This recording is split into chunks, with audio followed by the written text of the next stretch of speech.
also want to say good day to Mark Scott, the Secretary of New South Wales Education, a person with a distinguished background, not only in education now, but certainly in media beforehand, which has probably put him well placed as we've gone to an online revolution in education, probably unwanted in recent times. Welcome, Mark. How you been through this age of corona? Well, I think it's fair to say that the microscopic virus has triggered more organisational change than generations of departmental secretaries. It's been really a remarkable year. And I think all the more remarkable in that we would have thought at the end of January we'd already had the defining characteristic of the year, which was the bushfires. And we started the year with about 200 schools that had been affected, school communities. We'd had staff members who'd lost houses. We'd had children who'd been, traumatised on the beach for hours and hours and hours. And our initial strategy for the year was how you protected the anxious and the traumatised after the experience of the summer. That's still very real, I must say, and I was getting a briefing on that this week, the work we're still doing in those communities. But the impact that COVID-19 has had on every classroom, every student, every teacher, every school, and the speed with which it came at us, Christopher. I mean, that's what we went we heard about, when I first heard about it, mid-January, much like everyone else. I suppose in the back of my mind, I thought, well, that could make for an interesting flu season. Things could be interesting here, August, September. We had our first student in the school diagnosed, I think, about the 5th of March. But by the end of March, students, 95% of students were gone from the schools. And now, of course, we're trying to bring them back. The speed of which the swings have happened either way, I think, have been absolutely astonishing for all of us to manage. As I said, you'd had a background in media before education, and when the whole story for the last 10 years was all about structural reform, long-term wins coming, and how you'd move to a digital platform, etc. Are you impressed with the agility you've seen in your area, the speed at which digital learning became available? I'm sure there's some hiccups along the way, but you must have learned a thing or two about your own business in this process. First thing, you want to pay tribute to our school-based staff, the teachers, but also the admin support. When we made the call, what we were seeing, one of the things that drove the Premier's call to say it'd be best that kids learn from home was we were having these drift of students out of the system. So within a week, on Monday of 1 week, 17% of students away. By the following Monday, 41% of students away. We had this erosion of confidence from parents in having their children away from home. So we needed to go with a 1 unit of work that could be delivered at home and delivered at school, and enormous preparatory work done in a very short period of time by our school-based staff to not just create the materials to be delivered online, but also for staff to be able to use the technology to be able to run classes online. And also to do a really very quick audit of the digital divide that existed. Kids who didn't have devices at home, homes that didn't have the internet, schools where really a lot of the material needed to be physically created and physically distributed. It didn't have a home environment conducive to homeschooling generally. Parental support. So really, I think a remarkable achievement by our staff to skill up and be able to deliver that teaching and learning experience in a very, very short period of time. I would sometimes visit schools. The impact of technology on schools has been debated forever really, but since we've been in the computer age, and certainly since we've been in the internet era, ongoing discussions on how important screens will be in learning. And I think one of my reflections is that we've become, in a sense, more reflective about the role of the screen. That a decade ago you may have thought, well, every class, there'll be the computer, kids will be in front of the screen. I think now we've been thinking far more about where is the screen appropriate, what can the screen do that a teacher may not do, how can it supplement classroom learning, and where is a screen inappropriate, and how we need to teach kids to be able to put the devices away. So that's been where the debate has been at. But I would ask. And it's the same discussion we're having in our businesses. At what point is my productive business having all staff at home talking to me like this on the screen? At what stage is collaboration truly achieved in a face-to-face environment? So it's not a separate discussion to I think a lot of us are having elsewhere. I think that's right. One of the things I'd sometimes ask principals would be, what percentage of your teachers are really using technology to transform the way they do teaching and learning? And by that I mean it's not simply watching a YouTube clip or something, but they've really changed the way things operate in the classroom because of technology. And I think if it would be, 30%, some would say, some clearly embracing it in a very complete way, others more reluctant and more conservative. Well, I think what we've seen in these last few months is that everyone's needed to be able to embrace it. And what we can see through our data is massive numbers of staff signing up for online learning themselves, big professional development programs, and also for us to be able to develop expertise in the department and spread it out through our schools. So great curriculum materials developed centrally and then picked up and used by schools all over the state. It's been, there's been a number of very encouraging elements in it. I think one of the interesting things about the digital technology, and one of the things that we're reflecting a bit on, is that over the years, politicians have understood the importance of technology, and every now and again, laptops will rain on schools. It's electoral cycle season, and all of a sudden the commitments are made, and a lot of the tech is rolled out.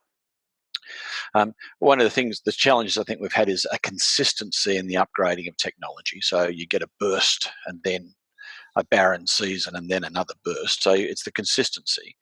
I think one of the things that Gonski funding, needs-based funding, has helped us ensure that even if you're in a poor part of the state or a low SES community, your school still has good technology. So that's been a plus.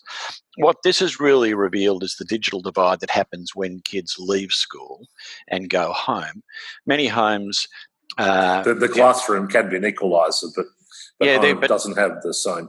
That's right. And so you'll have homes where there's a phone, but that might be the only digital device. So there's no tablet or laptop, or if there is, there might be numbers of kids and there's only one, and mum and dad need to use it for their work. But also, I think even surprisingly, the number of homes in a metropolitan area that do not have broadband at any speed, and also certainly parts of the state where there's no mobile reception at all. So let's put that in a Western Sydney context. And I know your capacity to look back now on the equity argument that once you get them in the classroom, you can address the disadvantage, not completely, but to some extent, and Gonski's been all about that. We sent hundreds of thousands of kids home, some of which back to unsafe family households, some with no internet, not productive learning, or parents who are capable as others in the homeschooling. And sadly, a fair chunk of that's going to be a Western Sydney. I think to the kids in Clontarf homerooms and Chifley College, who my team visited recently and working with going back. Are you confident, as much as you can be, that we aren't causing a generation of lost boys and girls? We can re-engage them. We can ensure that they won't have done 6 months of hard labour effectively vis-a-vis some of their competitors in other parts of the state? Yeah, it's a really good question, Christopher, and one I think we've been very conscious of. A lot of focus on learning. I think but when it comes to a hierarchy of need, in order for kids to learn, they first need to be safe and well and have a strong sense of well-being. They also need to be engaged in the learning process, and then they're able to learn. So if you look at the policy settings we put in place, there were a few things that were really quite significant about this. One was we guaranteed that every school was open, and we made it very clear that any child could come to school at any time. And, 5% or more did. And, principals that I spoke to, they understood why those kids were there. Some of their parents were working in essential services, but there are other kids where the school was the safe and secure spot. Michael Cooch-Trotter, who runs Communities and Justice, MCT, and I wrote to parents of carers and just reminding them the schools were open for those kids from out-of-home care, and that might be a good space for them to be in. So, look, I think we were conscious of that. And I think you had partners who worked well. I know, for example, our Rose to Clontarf, how hard some of those mentor kids were working on. So you must be blessed. The partnership you built up for the third-party providers, in a way, or partners in the classroom, it must have been endearing to see those partnerships work so strongly. Absolutely well. And so we had a strong sense of the community coming in and wrapping around some of these kids. There's also one of the reasons we took the call that when we started opening up schools again, we wanted every student in that school at least one day a week, because we wanted to, in a sense, our teachers to eyeball them, to check out how they were going. Are they well? To check out that they're engaged in their learning, that they have, they know how to go about the learning from home. We could identify any gaps that were emerging. I was concerned that a policy setting that said, look, you'll only bring back the year 12s, the rest can just stay out for several more weeks. Well, we have kids in years 8 and 9 who will never see year 12 if we lose them from learning now. We need to keep them tight and keep them engaged in learning. And so that's why our strategy was every child is important, let's get them all back in. And we had a bit of a fight with the union and others on that, but I think our call was the right one. And as the students come back now, I really am expecting the first priority to be around well-being and student engagement. How are these kids doing? And then we'll be able to roll through assessments to identify gaps, to recognise where we need to prioritise our learning now. There's some interesting research that John Hattie, famous Australian New Zealand educational researcher who's based at the University of Melbourne, did. And that was after, or he's commented on, that was the research after the Christchurch earthquake, where with no preparation, those kids' learning was terribly disrupted for weeks and weeks and weeks and weeks. And the end of year exams, those kids actually did just as well as previous years, because when you went back, it was what everyone focused on, what was important. There was a real clarity and prioritization and focused purpose and activity. And I expect we're going to see that for the balance of this year too. Our schools are going to drive into what's important, be very, very supportive in looking after our kids, and hopefully not too much disruption. I think of those kids that we've been supporting through the Public Education Foundation scholarships. And, we wanted to do 10 and we read all the CVs and had to do everybody, because it's just amazing the stories of resilience, those kids across Western Sydney who are fighting their own disability. It's amazing how most of the guys, the toughest thing, are also all student mentors for other students. That's this amazing thing. Looking at the economic side of education, we know Western Sydney is one big infrastructure test tube, and schools infrastructures, as much as Transport for New South Wales, are major players in that. Are you a little concerned with the economic pressures that might come on parents across the region, across Sydney, a drift away from private education to public education, which part of me says you beauty, but the other part of me says, oh my God, are you ready to provide another whatever many thousand classrooms for what is only a small shift in demand, and probably eventually only temporarily? So how are you managing that potential economic fallout? Well, we're watching it closely, I think. And I've been talking with my counterparts who run Catholic Schools New South Wales and the Association of Independent Schools. If the migration comes, it'll come in two different ways. One will be if a private school, in a sense, goes under or is no longer viable, then you can immediately have a whole group of students who migrate up the road to the government school. No signs of that yet, I must say. And again, we keep in pretty close contact. Or could you migrate teachers in to run that school? Yeah, possibly. And there have been times we have looked at that when private schools have got into governance questions or questions around their operation and their not-for-profit status and the like. There have been times when we've had to be ready to triage in a certain school setting.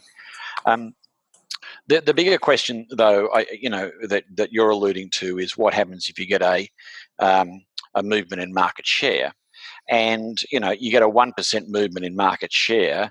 That's 13,000 students. That's 13 high schools, a lot of classrooms. Again, it's interesting. If you take a long-term view through previous recessions, you haven't seen a great movement. I think what you can often see for families, if they've made that decision, without any judgment on that decision at all, it appears to be that that's a very sticky decision that comes just before losing the house. They'll make a lot of sacrifices to keep those kids, and particularly parents I speak to, if the kids are happy and engaged, parents are very reluctant to upset that. So we'll monitor it. That's not the big question for us, though. I think it's going to be an interesting question for government. Now, government's been running surpluses in New South Wales for many years now. Clearly, it'll be running significant size deficit, not just this year, but next year. And, uncertain. Could you imagine federal and state governments might use that surplus to almost subsidise keeping the kids where they are? And that's going to be a politically controversial subject. No, but 13,000 schools seems like a lot of schools to build. Yeah, 30,000 students. Well, look. I don't think it's. I think. I don't think it's that as much. I just think in a way, what you're going to see is a lot of pressure on government expenditure and a recutting of prioritisation. I think the real challenge that government faces around building new schools is that, our school building program does not come because the people in Treasury are soft-hearted. It comes because there are more kids coming into the system. Yeah. We have 800,000 students in New South Wales government schools. It'll be close to 1 million students by 2035, 2036. Those kids have to go somewhere. And so we need to be building new schools where the population growth will be. I think the good news story with school infrastructure in New South Wales, as we've created it under Anthony Manning as the CEO, is they're very much plugged into the Greater Sydney Commission, very much plugged into the Department of Planning.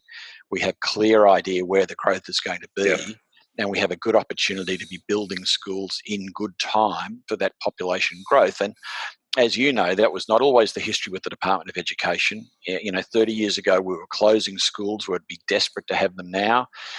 Population growth happened in places where the department wasn't ready with new schools. So we have a strong integrated planning process for our growth. And a lot of that's in the heart of Western Sydney and southwestern Sydney. I'm more claiming it's a long-term reaction to the letter I wrote to Premier Ascot in 1974 as an 8-year-old student demanding toilets on the doors of Burnside Primary in North Parramatta. Did you get them, though? Did you get them? We got the good old teachers fed. You got the story in the Daily Mirror. Yeah. Page 3. The doors came about a week later. Nice work. You're early, successful lobbying on your behalf, and you built a career at the back of it, mate. I was set to go from there. Hey, looking more closer to home, this pandemic has done more than just require an economic response and a digital transformation. It's transforming us. Most of us way. How does Mark Scott, the citizen, family man, professional, do his job differently on the other side of the bridge, as the Prime Minister likes to talk about? What have you looked at, want to change or enhance? It's very interesting. You do work. It's been profoundly challenging, I think. Look, there were several weeks there where we were just going 18 hours a day, 7 days a week. It was just absolutely crazy, the level of response that we needed to drive, given the spate of disruption we were facing. So that of course, is challenging. Look, I think we are going to have to rethink. I think there's going to be a lot of rethinking or engagement around the nature of work and how we work. There are some things. Your office looks pretty good there. This is home, nice backdrop. Not too many family members charge in behind me on occasion. They've had cameos in corporate Zoom meetings. But it's interesting. Let me take you back to a reflection I had in my time running the ABC.